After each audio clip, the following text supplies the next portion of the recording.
We live in a time where masculinity is shamed and men don't know what it means to be a man. As a pastor and counselor, I've spent the better part of my life equipping and training others. My goal with this show is to translate my hard-earned experience into tools and tactics to help you become stronger as a man. This is the BraveCo podcast. I'm your host, Jason Vallotton.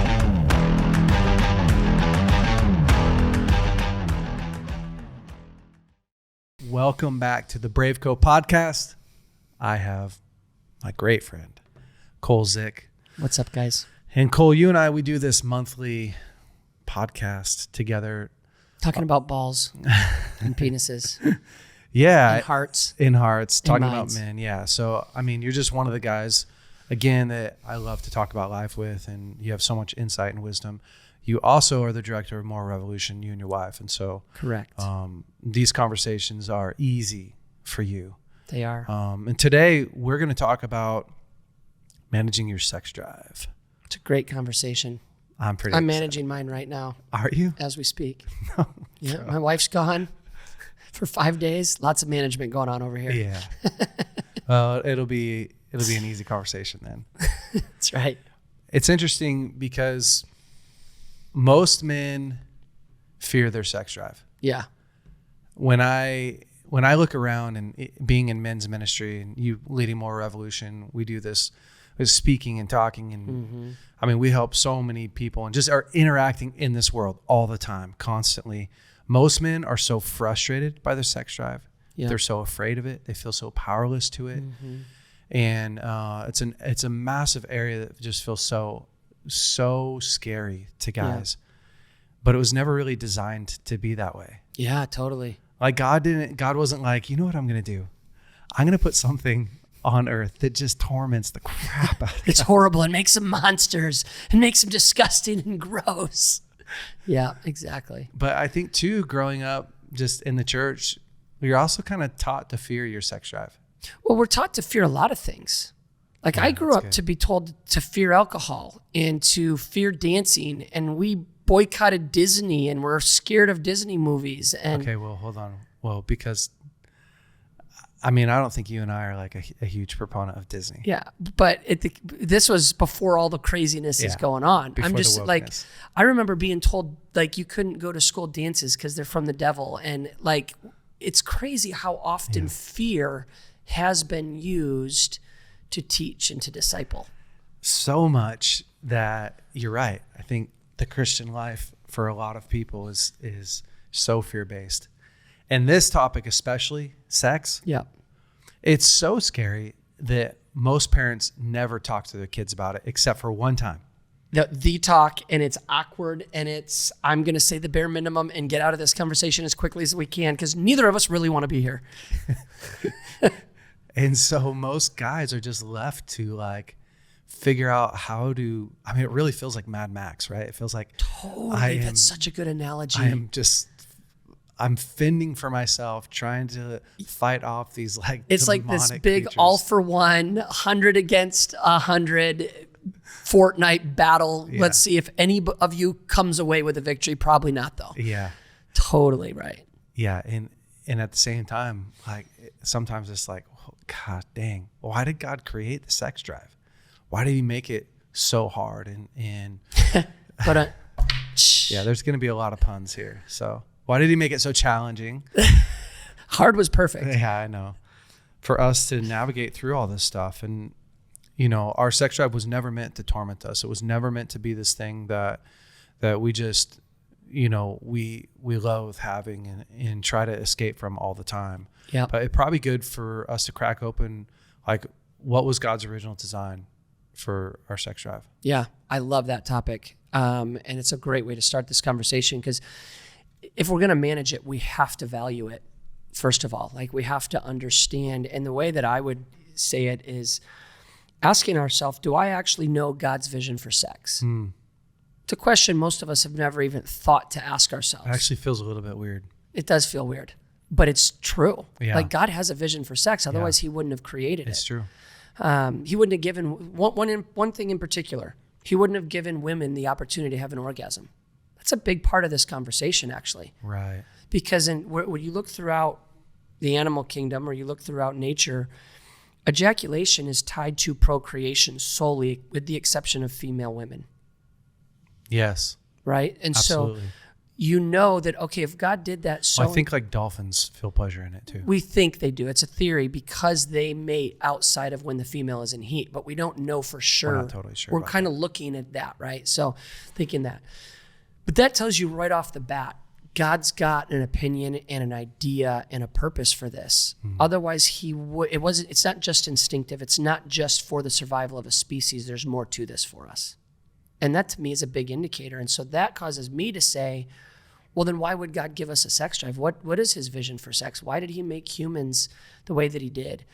And so we've talked about some of this with the science. If you're listening, go back and listen to the science of sex, because it helps unpack this a little bit. Yeah, I think that was podcast 36 or something.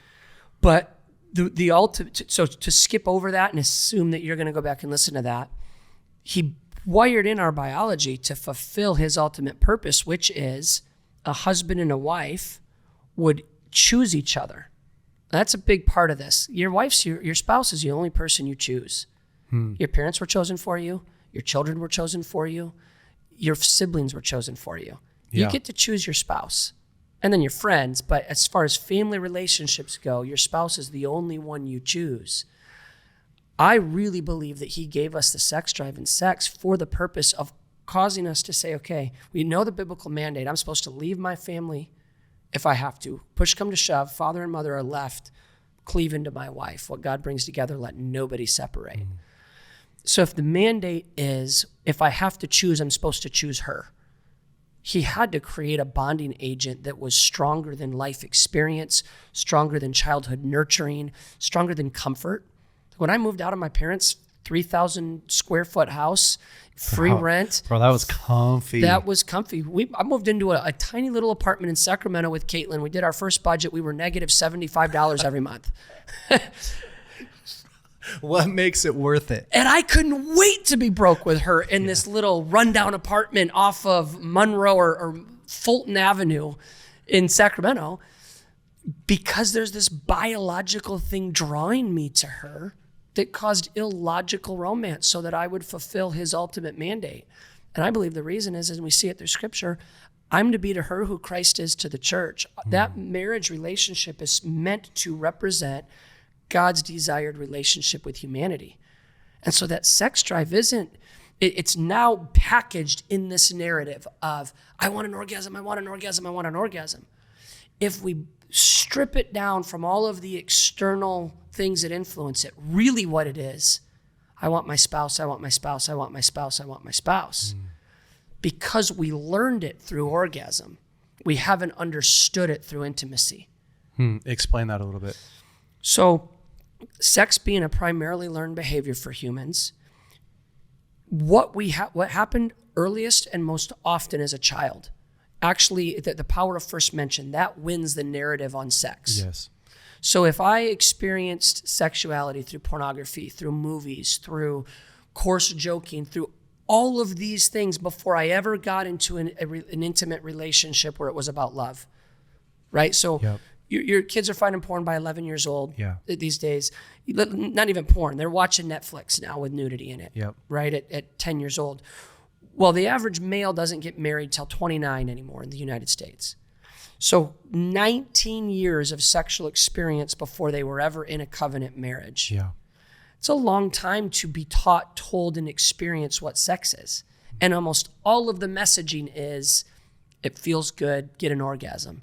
Your brain realizes really quickly, this dopamine release is a really good answer to rejection. It makes me feel a lot better when I'm feeling overwhelmed, right? Your subconscious puts some things together and realizes, holy smokes. So now I get into marriage. I knew lust for so long. My heart can't believe love is real.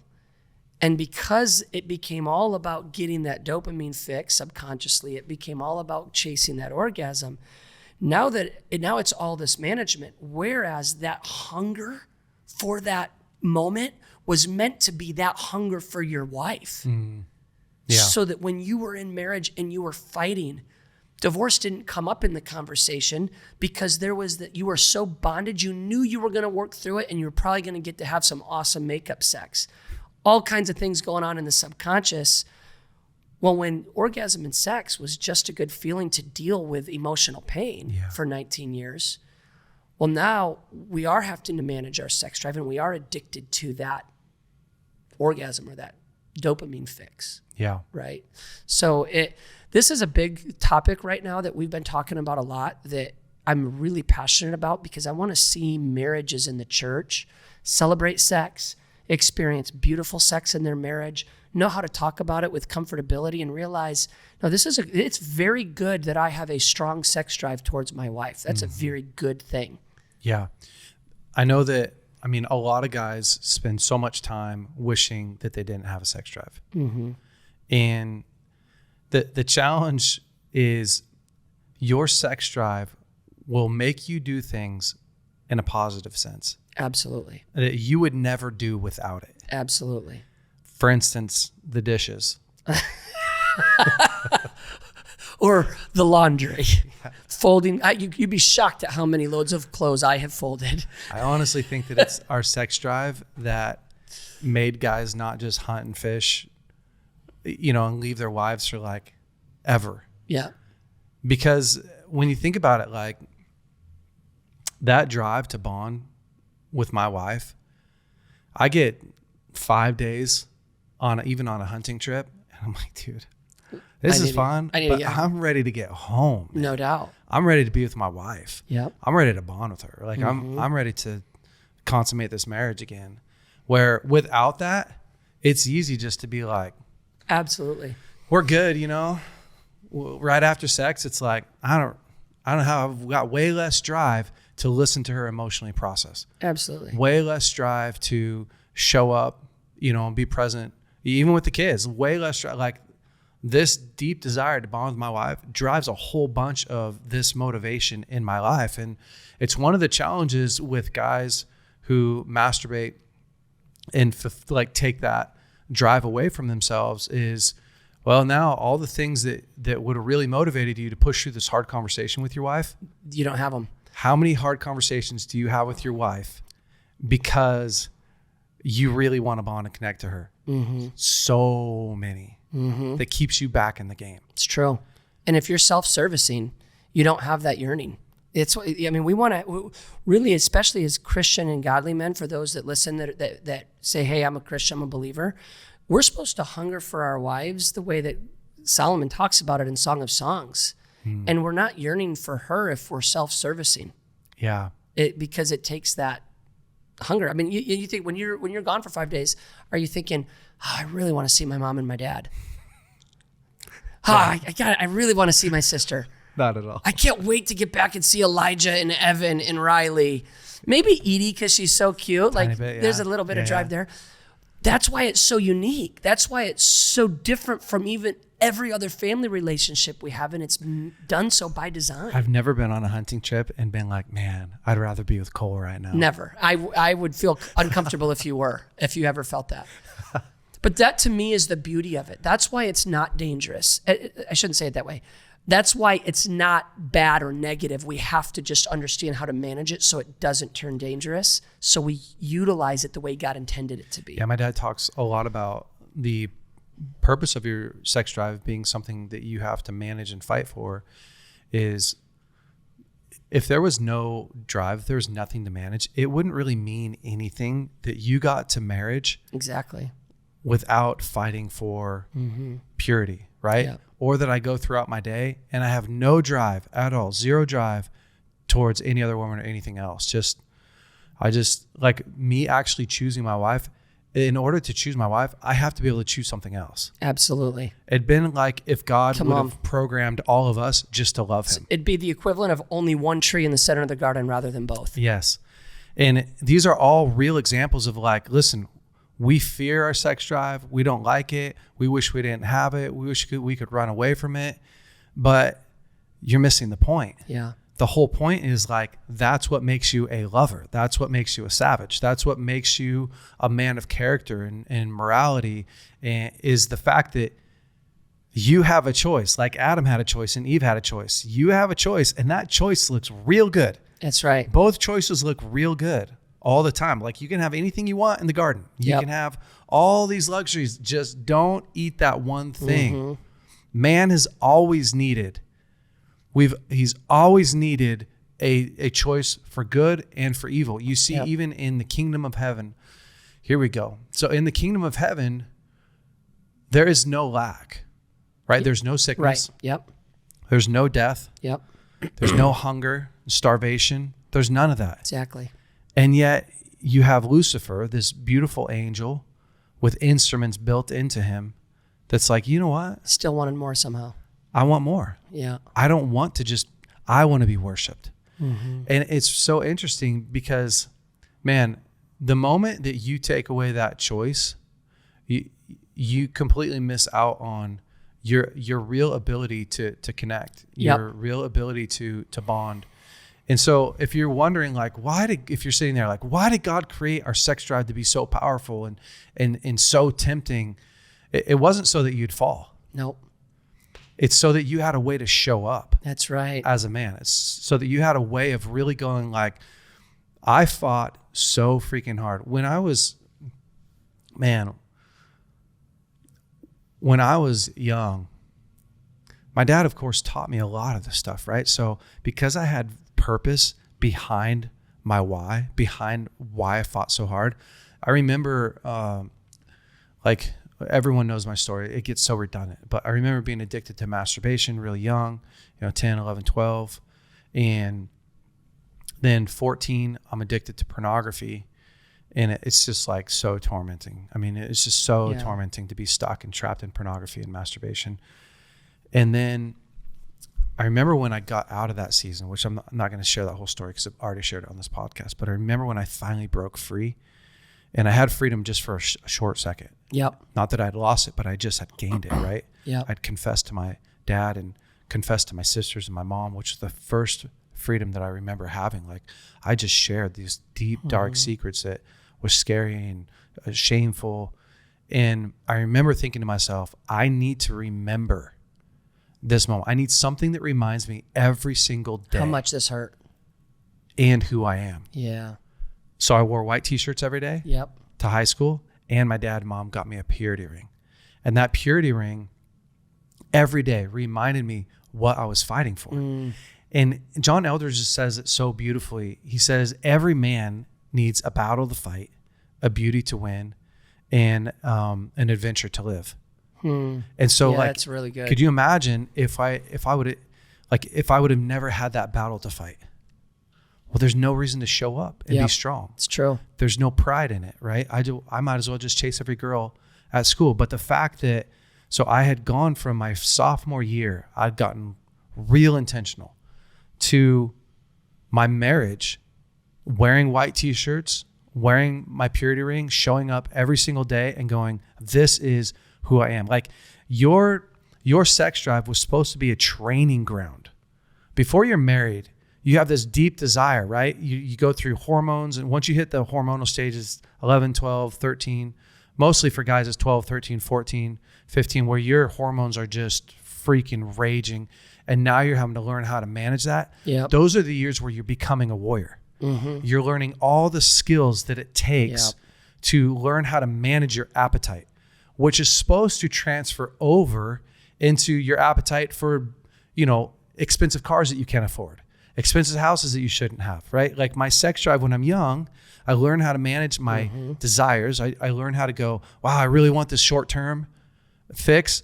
That's not going to be, by being able to deny myself and remember this is what's really going to be gratifying, and strengthening that willpower and strengthening those muscles right when we're young. It's supposed to set us up for so much success when we're older.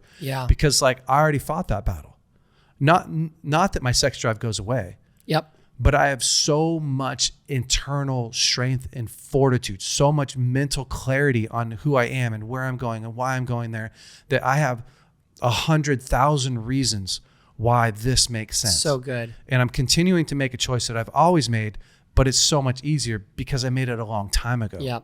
And I built out this foundation, this fortitude inside of myself a long time ago. And so a lot of guys are experiencing this and I'm going to say something right after this. A lot of guys are experiencing this gap in fortitude and in internal strength and conviction because they'd never developed it when they're young. Yes. And so now I've ripped myself off from this when I was young, and I've just self-indulged all these years. Now I get a conviction, right? Now I get not even saved, but I get to this point where I'm like, man, I can't keep looking at porn. I can't keep sleeping around. But now the challenge is it feels so overwhelming. It's not necessarily You've built a mountain that you now have to move. Yeah. And so why this fight feels so overwhelming is because you just have a train with tons of momentum. And now what should have started in your life, and I don't say should like in shame. Right. What should have you should have been taught. You should have had someone there to coach you. What should have happened gradually, right? 10, your dad starts to talk to you about women a lot and in a healthy way. And 11, you're starting to like, oh, I'm kind of feeling a little bit different, and you're working on it. You're talking about it. And 12, my penis tingles every now and then. Yeah, and you have an erection. And your dad explains like, well, all guys get a pocket rocket, and and you're starting to, and then 12, 13, you find the jets on a hot tub, and you have to go explain that to your dad. Like, wow, that felt really good. And he's starting to work you through building character, building his fortitude. Okay, even in saying that, I'm not saying that I don't have temptations. Yep. I'm not saying that I don't have a day where I wake up and I'm like, gosh, dang. Like I feel a real pull towards whatever, this individual, or I'm at the beach and I feel a real pull. But I have so many years of victory and history and I understand the game. Yep. I understand that my sex drive isn't evil. So it takes a whole bunch of frustration out. It's just a fact. The other thing I think trips guys up a lot is they think something's wrong with them. Yeah. Oh, yeah. I remember thinking that. Like we shared, listen to last month's episode with us. I shared about our relationship. There was a period where I was like, gosh, why do I want sex so bad? What's wrong with me? I must be a monster. Like, I got to be gross. You probably are, but yeah. Right? Like, I remember distinctly feeling those things. Yeah. So, absolutely. Yeah. When Lauren and I were engaged to be married, like right before we got married, we were starting to have more conversations around sexual expectations. Yeah. And you're expecting it twice a day? Not 9. 9. Wow. 2 to 9. Poor Lauren. Yeah. Poor woman. Yeah. Lord, relieve her, please. That's not what I ever got, but that was. Oh, that's funny. I was like, listen. I'm more like my sexual appetite is more like an animal than it is probably what you have envisioned a man desires.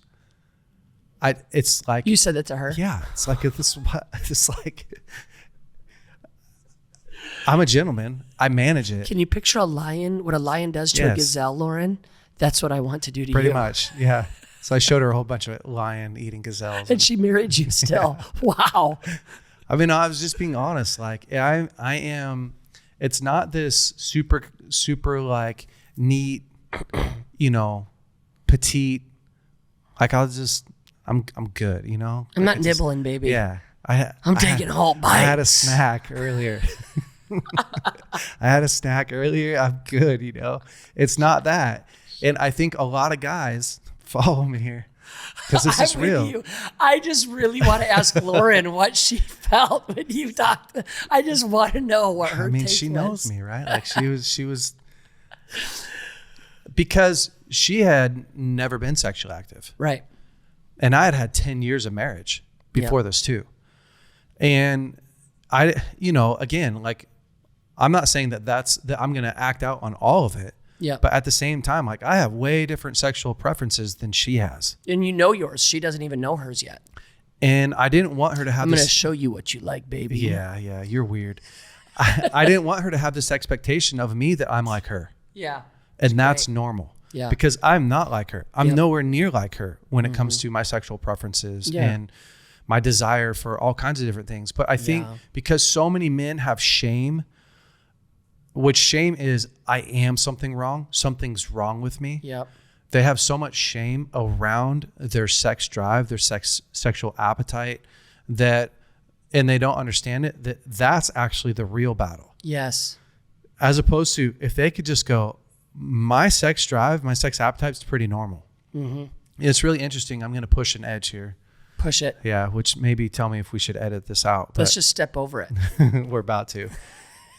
It's interesting that in the Bible, so it doesn't talk about masturbation in the Bible. Right. But it does talk about having sex with animals in the Bible. Yep. And it's specifically like, this is a sin. Yeah, don't do it. Don't do it. Leave that poor dog alone. Why did it say that? Like, why did God have to clarify, hey, this sexual appetite that you have? Well, he had to clarify it because guys would have done that. Or they were doing it. Or they were doing it. And he's going like... Policies created because of past experience, my friend. And I'm not saying that I run around having all that, but I am saying like, no, your sex drive, your sex appetite, it has very little limitations on it.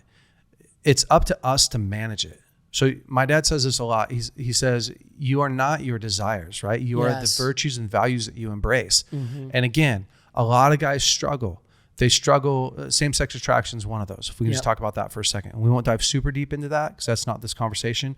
But a lot of guys, they don't understand attraction in general. Yes. And they misunderstand, wow, this deep bond that I feel with you, they go, oh, that must be sexual. Yep. And then they link it, sexually. And there's a whole other thing behind that. But again, you're not your temptations. You're not the product of your thoughts and your temptations. No, you are the virtues and values that you embrace. And so we have this drive.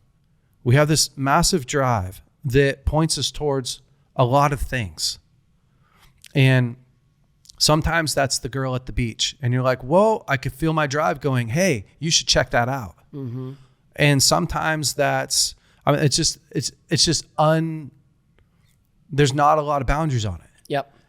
And it's up to us to go like, bad choice, bad option, that leads to death and destruction. I'm going to point all of my power, all of my attention, all of my focus to you, one woman. Absolutely. To you. And so I didn't just choose my wife once. I didn't choose her on our wedding, and say, I'm marrying you. And then my drive I'm marrying you for the day. Is only pointed towards her. It's like I just focused in on it and I locked it in. And now I can go do whatever I want for the rest of my life. And I feel no pull. Yep. I'm constantly recalibrating, constantly redirecting, constantly refocusing, constantly going, yeah, that's a bad option. Yeah, no, that's not what I really want. Sounds great for a moment. And and choosing her. Yep. Bringing this back into focus, bringing this back into attention. The same way that I'm constantly recalibrating back onto God. Yep. Absolutely. Back onto like, man, there's a whole bunch of things that seem fun to chase right now. I'm choosing God. And this is so huge, Jay, because now we're not even just talking male sexuality. We're talking culture right now. Yeah. We don't really deprive ourselves of anything in our culture. We're entitled to it all. Yeah, we're entitled to it all. We are assuming that this is ours for the taking. Do what you want when you want. I would propose that that's what makes us human, is the malleability of our brain that we've now discovered. Again, go back to the science lesson and hear our brains are so changeable. Even at our age, 40s, 50s, your brains are changeable. I'm only 39, but I'm almost 40. You're still old, bro. They're changeable. That's why this is so important. I can change my brain all the way down to a point where I need God to clarify a scripture that says, don't do it with animals. Yeah. Right now, you said that to me today, I'd be like, you're out of your mind. Why would you even consider that? That verse was not necessary. I don't know that there wouldn't be because of how changeable our brains are. That's why we have to live by our virtues. Yes. That's why it's so critical for us to do that. And I would say that's the thing that differentiates us from animals. This is the thing, the freedom of will and the malleability of our decision-making in our brain is what makes us human. This struggle that we're talking about is what makes us human. Yeah. That's why we should embrace this struggle. That's why I, as a dad, love the opportunity to teach my boys this, to teach my kids this. It's true. Because I'm getting to watch them have self-control when they didn't want to have self-control. Yeah. It's hard to teach it. I'm getting to watch them work through pain when they didn't want to work through pain. All of these little things are preparing them to make healthy choices, to be the best, malleable, virtue-based, core value-driven man that they can possibly be. And here's the deal. When you get to a point where you don't fear it, but you honestly really embrace it, and then you start to go, okay, how am I going to become strong and powerful in it? Mm-hmm. That's where the freedom lies. Absolutely. Is I'm not going to put myself in really dumb situations, right? So I'm not going to be stupid about it. I'm not going to go to Playboy Mansion and become a evangelist there and try and get a bunch of people saved, you know, and be reckless. At the same time, I'm not going to go hide in a closet. Yep. And put in earplugs and put on dark sunglasses and pretend that women don't exist. Yep. Like, I'm going to learn how to manage this thing inside me, which we'll talk about in a little bit. But the other thing I wanted to bring up is there are certain aspects of being married that are harder than not being married when it comes to managing your sex drive. Mm-hmm. For instance, and you can share a little bit too, but for instance, before you're married, you don't have the possibility of having sex all the time if you're not going and sleeping around with girls, right? Right. So before I was married, and let's talk about my divorce. So I go through a divorce. So I go 10 years of being sexually active, and then overnight, 0, which was interesting. Yeah, I can imagine. Yeah. I called Danny Silk and I was like, hey, what do I do? He's like, get married, son. Yeah. He said, well,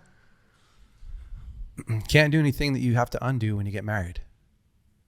What a good line. Why is he such a genius? Yeah. I mean, yeah, I don't know. So that is such a good line. Yeah. So right away, it's like, well, I'm not going to go masturbate a whole bunch. Yeah. Because I'm just going to have to undo that. Yeah.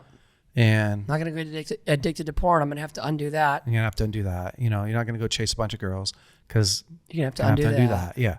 Wow. So it's like, well, okay, I'm basically back to 15. Gosh, I'm stealing that line from him. That is so good. Yeah. And I don't know that he actually said that exact thing, but that was the point of what he said. Well, then I can give you credit for it. No, don't give it. Either way, it's being stolen. Give yourself credit for it. But that became okay. So I'm back to 15. Yeah. I'm back to purity, back to fighting for it. Put on that white shirt, buddy. Yeah. But you just get locked into this zone. You get locked into this mode of like, these things aren't an option. This. You had to be like testy and short and sharp, at least for a season. Violent. Just absolutely violent. Like, come into a meeting and you're trying to make a decision. Just like, yeah, fine, do whatever you want. Like, here's what I'm talking about though, is you can get into this mode where it's like, and I'm going to explain this. I could get back into this mode of like, I'm just not going to go there. I'm not going to let my mind go to this spot where, when your wife gets home, and this is what I'm about to talk about. When your wife gets home, or when you come home from a trip, let's talk about when you come home from a trip and you're just freaking like, you're buzzing. I got some expectations tonight, baby. Yeah. And then you see your wife and you could tell she's carrying that look. The look is fatigue. The look is, stop touching me the way you're thinking. Fatigue. You give her that long hug. Stop touching me with that thought. She's intentionally yawning in front of you. On purpose. I'll let you know. She's setting the table. Here's where I'm at, buddy. Yeah. But you look. Oh, the kids. But you look right past that, right? We can get over that, babe. Don't worry about that. Yeah. And it's all unspoken. Who do you need me to discipline for you? Yeah. Come here, kids. Yeah. You're doing extra long hugs. And she's doing the like quick let go. She's not hugging you long. You're hugging her. She pats the back. Yes. You get a pat on the hug. 100%. And then it finally comes down to this point. For the non-married guys, this is so true right now. This is what's happening. It finally comes down to this point, right? Now, you're harder than a brand new set of woodpecker lips. You couldn't even say it. Yeah. And it's about, there's this pivotal point in the night when you have to say something or it's not going to happen. You have to finally take that risk. Or you're not sleeping. Well, or you're going to miss your window because she's already in bed. Like, it's done. And it's not like a big bay window. That's a small, If you can picture a building in the Midwest where there's this tiny little window along the ground that you could just barely squeeze in to get into the basement. While you're driving a car, so you have to nail it perfect. That's the window not going to happen. That we're talking about. And so you take that move, you make that move, and you say, hey, babe, what do you think about having sex tonight? And she gives you that, it ain't going to happen. It's not happening. That's a harder moment. And it's at the same time, it's a softening moment as well. Because now you're angry. That's a harder moment than most moments that you'll have as a single guy. And and here's why, is because you had all this visualization, you have all this anticipation, you have all this expectation. You really want to connect with her. I was borderline offensive in the last flight home in my brain. Yeah. Yeah. And now you've been, okay, it's even worse if you get rejected. Yep. If she doesn't do this, like, oh babe, I love you so much and I know it's been long and I really want to connect with you. You're still a little pissed off because you're so up. You're literally on drugs. You're not in your normal state of mind. Yep. You can handle that. But if she does anything adverse to that, like, God, what's wrong with you? You've experienced a rejection. So can I pause a sec? Yeah. Do you know how much dopamine's released in the anticipation of something before you've even done the act? More than the actual orgasm. You get more in the excitement. So you are coming into this moment with dopamine before you've even walked through the door. That's why I say that you are literally on drugs. It's crazy. It is crazy. Thank you, Jesus. But then if you don't get it, right? And then then you're so far up. Yep. And you experienced a rejection. Yep. If she doesn't let you down, well, so in marriage, for married couples who are listening to this, what's really helpful for the guy is if you don't just shut him down. If you say, hey, tomorrow, like point all your hopes, point all of your expectations towards this date. Yep. Hey, babe, let's pick this up tomorrow. Can you come home for lunch? I'll drive the kids to school. Let's do a morning. Let's pick this up tomorrow. If you give him a place to like land his hopes and expectations instead of this like, God, what's wrong with me? I'm not even there. Like you always come home and okay, now he's experiencing this rejection that's really hard to pick yourself up off the floor from. Yeah. Because you had all this expectation, all this hope, all this, and that's a hard moment. Yep. Single guys, there's lots of hard moments. But one of the nice things for a single guy is you can just set your expectation ahead of time. Yeah. You can go, listen, this is the mode that we're in. Yep. We are in this mode for fighting for purity, for fighting for holiness, and of course, what's more challenging for a single guy is the fact that it can feel really lonely. You can get into this lonely place where, man, not only have I not been hugged, but I can't really like enjoy a hug like that. And so you have to meet that need of connection completely different than a married guy. Yep. It's good. Yeah.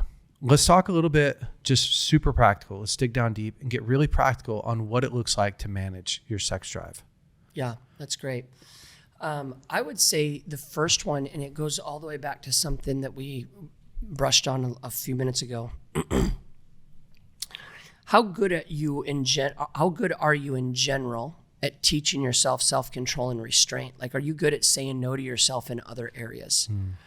I would because I do think it's a cultural challenge right now. And I think it's really important when you begin to build the habit of saying no to the extra bowl of sugar, the extra bowl of ice cream. You teach yourself to push through the pain on something. Most people that I've found, that especially ones that are just, man, I'm looking at pornography every single day where it's like this has gotten out of control. They're actually also noticing I don't have control in other areas as well. So a big part of managing your sex drive is actually don't make it about the sex drive at first. What am I doing to teach myself mental self-control in other areas? What am I teaching? How am I teaching myself to say no to that third episode in a row that I want to watch on Netflix right now and just binge past a healthy point in the evening when really I should probably go to bed to be ready for the next day? Those little things, you're teaching your brain, hey, I have limits, and those limits are for a reason, and they're to help me be better at what I want to be really good at. Yeah. So discipline and willpower are muscles that we grow in our lives. Yeah. And you also build confidence and you build momentum with yourself as well. Exactly. And so the more you learn how to delay gratification in your life, gosh, it helps so much. And the other thing is, what you're also doing is you're also lowering and decreasing the amount of dopamine that you're intaking on a day-to-day basis, right? So if you just go binge a bunch of sugar all the time, gosh, now you're fighting against your body's natural desire or even unnatural desire to crave sugar, to push you past the limits. So think about it. A life of indulgence has this momentum that always makes you want to indulge more. Exactly. And it's because you're literally an addict. You're an addict to overindulgence. Mm-hmm. And it's in binge watching TV. It's in, eating sugar. It's in, oversharing your emotion. Like you are a lot of areas of your life will just become this place is just binge factory. Yeah. And so it's so true, Cole. Like when we can start to dial down the amount of dopamine that our body's craving unhealthily, then you're really satisfied with the small things. Yep. That's it. And that becomes true. You really can get yourself to a point where I'm not freaking out that I'm not having a bowl of ice cream right now. Yeah, exactly. I'm not freaking out that I'm not having sex with a girl right now, or that I'm not in some relationship, like some entangled relationship with a woman right now. Yeah. Because I have abstained. Is that the right word? Yep. Yeah. I've abstained from all these things in my life that are unhealthy. Well, and what it does is it purifies your motives. Yeah. Your motives on every area begin to get pure again. And you realize, oh, wow, I was actually wanting that for this reason. Or I went at this particular situation with this person with this approach and tone, really only because I was trying to get something. You actually begin to realize, oh, I'm not addicted to dopamine. And now I'm getting back down to the root core of why I'm doing what I'm doing and how I'm doing it. And it's a really great place to live. Yeah. So for those of you out there that are like, man, I feel like I'm overboard on dopamine, do a dopamine detox. Yep. In your life. So start to pull back in the areas that are releasing tons of dopamine unnecessarily in your life. So people might not know what those are. I think it would be good to give them some examples of what those things might be. Yeah. So you can go as crazy or as little as you want. And I'd recommend starting small at first. Yeah. But for instance, like let's talk about a full board dopamine detox. One of them that I saw is literally a guy will spend 24 to 48 hours in a room without moving, without doing anything. Holy smokes. I'll tell you right now, I could not do that. Yeah.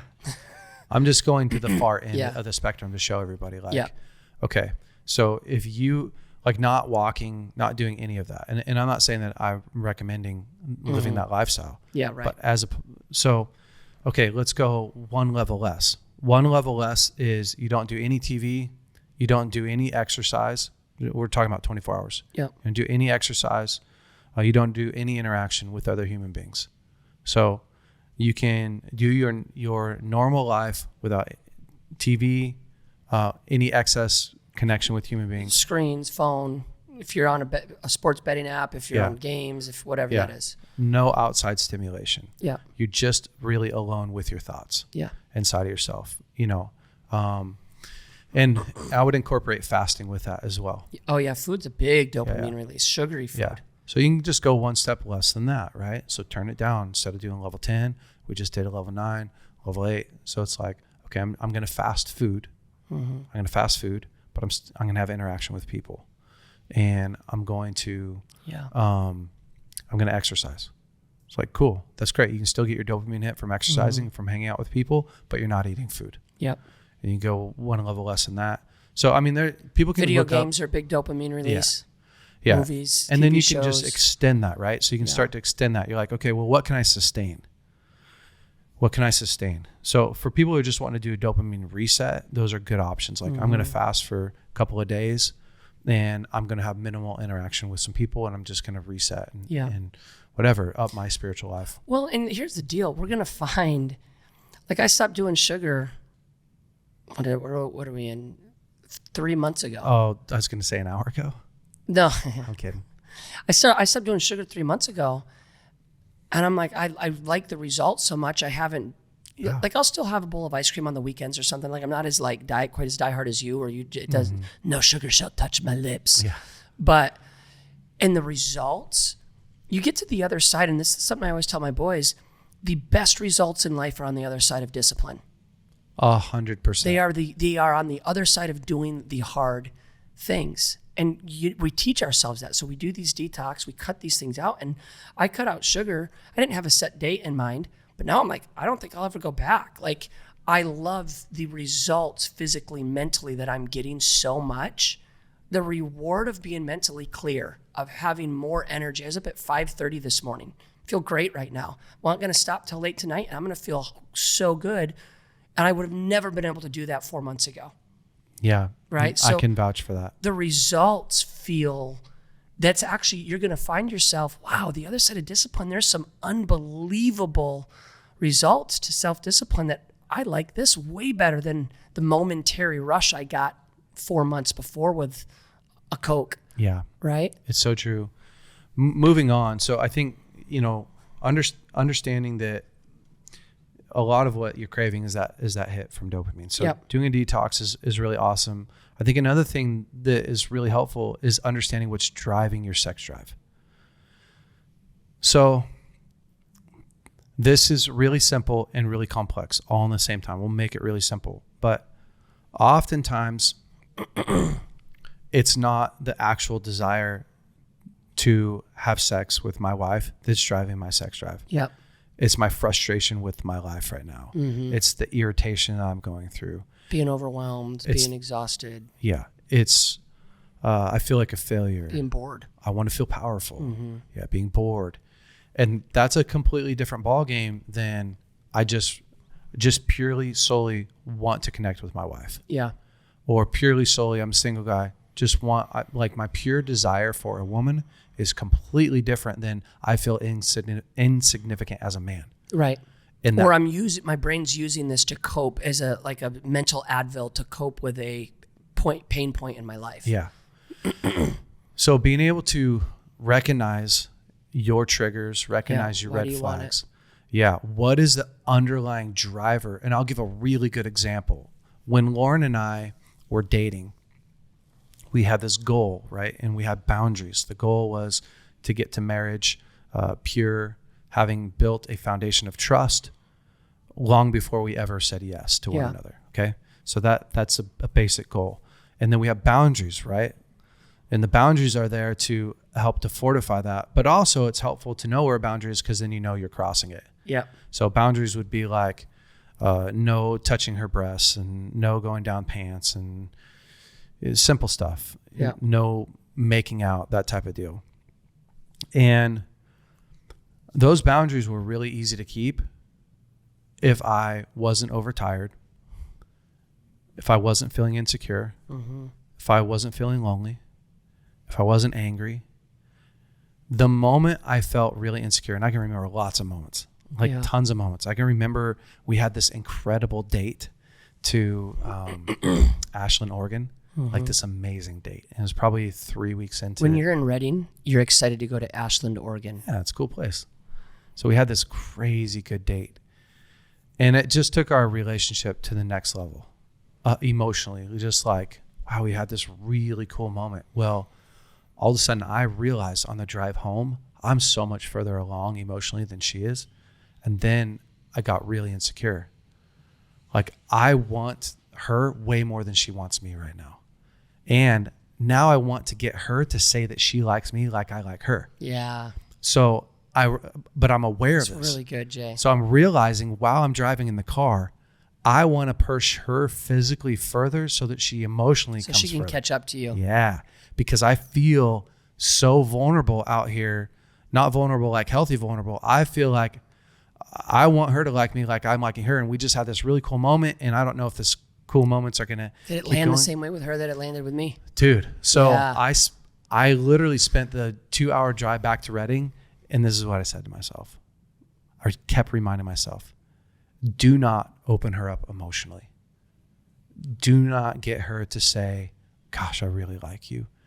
do not push the envelope emotionally. So I wake up, we're going to have a date the next day, right? We're going to get breakfast together. I woke up the next morning, and you know when your brain has been awake all night and you wake up and it's like, oh, good. And I was just exhausted, but I woke up feeling way more insecure than even when I got home. Wow. I was like, crap, because that's a problem. Normally the sleep at least is the reset for those emotional moments. It wasn't. I woke up and I was like, man, I like her more right now. And my brain didn't know what to do with, like, you really like her. You're moving forward emotionally and mentally with her, like in your own heart. Yeah. But like, she might not like you like her.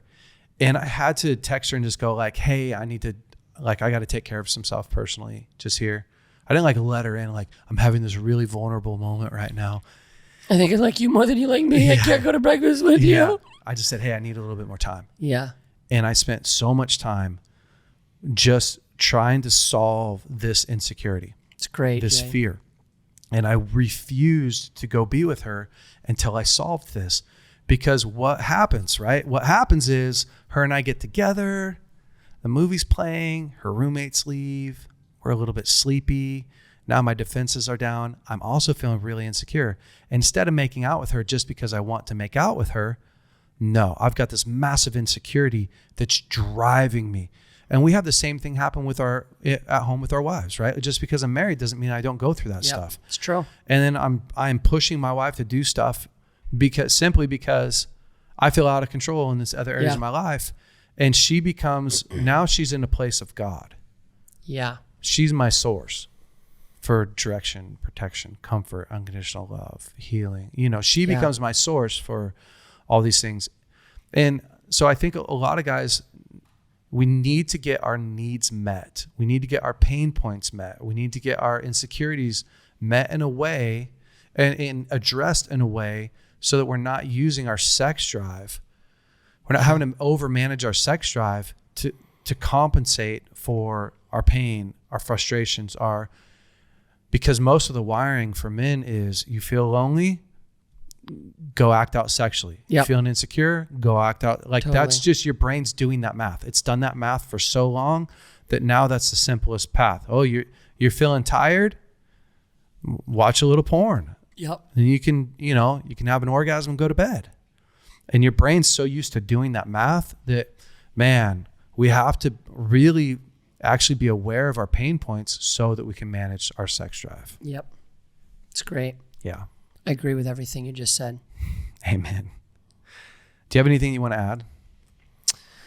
I would say the third thing that you could do to manage your sex drive, and I don't like, just because of how people associate what they associate to accountability, I don't necessarily love that word, but it's really good and healthy and it does help describe it. But really what I would encourage is even more than that is just leaning into deep, healthy relationships with friends, with people, letting people in. Can I say that? Can I add this to it? Yeah. That have a standard. That have a standard at your level or even better than your level, because that is huge.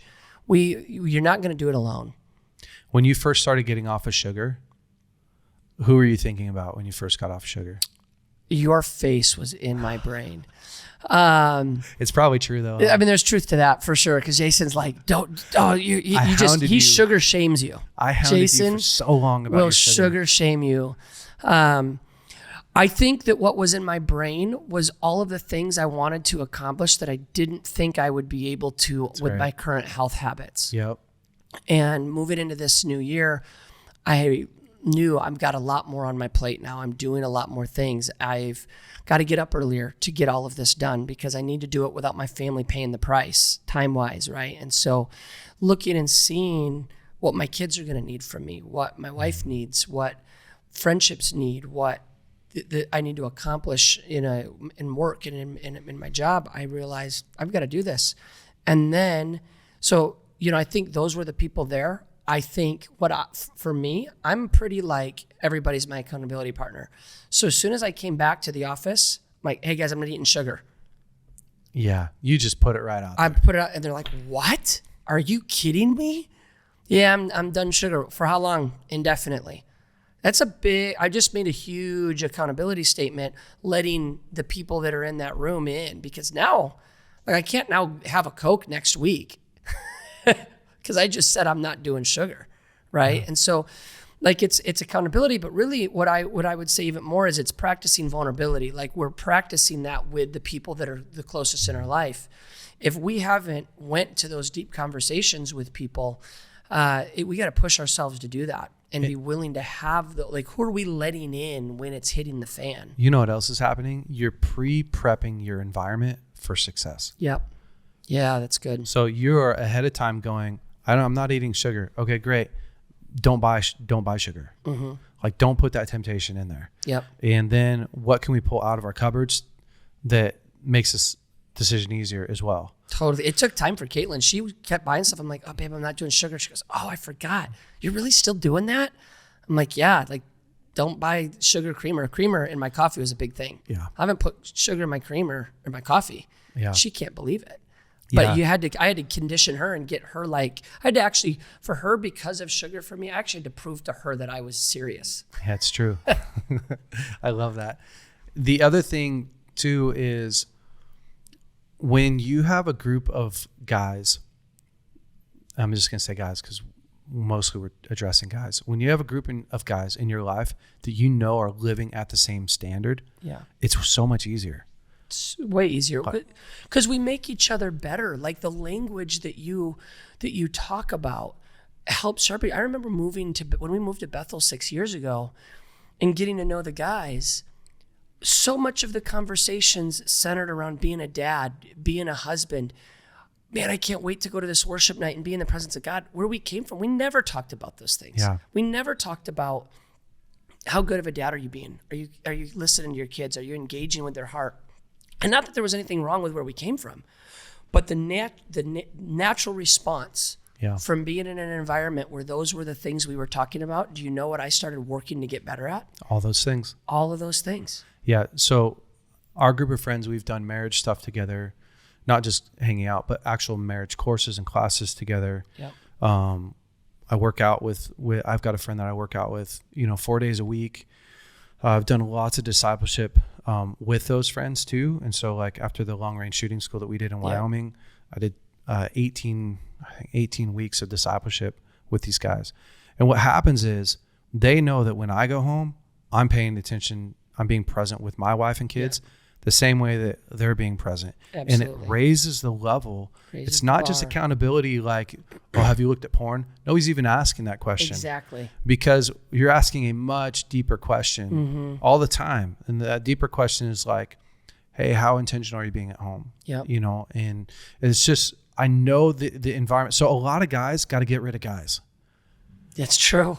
You got to get rid of that guy who's using you to make himself feel good. It's true. He and we all have a little bit of sixth grader in us. We suppress them. Mm-hmm. But if you have a friend that's only in sixth grade and he's still married, he's married, it's like you got to get rid of that guy. And I want to say this, and I'm not saying that you should make this a rule to add on to this. But this is something that we do, Caitlin and I try to do intentionally. We allow the people close to us into the deepest and the most painful parts of our life.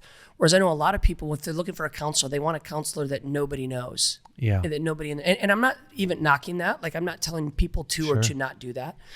But like one of the things that helps me be a better parent is knowing my boys love Jay and they're going to ask to talk to him. Yeah. And when they ask to talk to him, I need to have parented well.